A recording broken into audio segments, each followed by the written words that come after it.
Hello mga kapagod ko po at kumusta? So ito nga kami ni Abdel Nebi, niyaya ko siya na mag-jogging sana kami. Kaso lang medyo masakit ang ulo ko kaya magwa-walkathon na lang kami. Isa sa mga park dito na malapit sa isang ilog.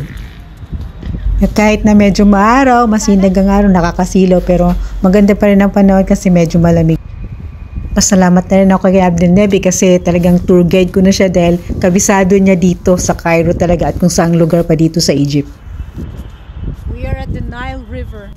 Ito yung River Nile or Nile River na tinatawag sa atin pero dito sa kanila binibigkas nila ito ng Nile River, ano? Oo, kung makikita mo ito parang ordinaryong river lang parang sa atin pero kaya lang dahil historical siya dahil nasa Biblia itong Nile River kaya iba din ang dating.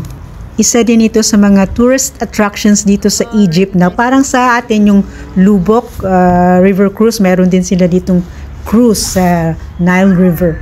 Malawak ito pero ang kagandahan na may maintain nila na malinis. So tingnan mo naman, walang basura. At syempre makikita din natin yung Road El Farag Access Bridge o yung sinasabi nga ni Abdel Nebi na Taya Mas Bridge. At base sa record, siya daw ang the widest cable-stayed bridge in the world.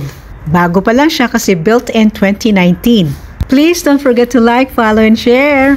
So gang dito na lang. Salamat sa panood. Ingat!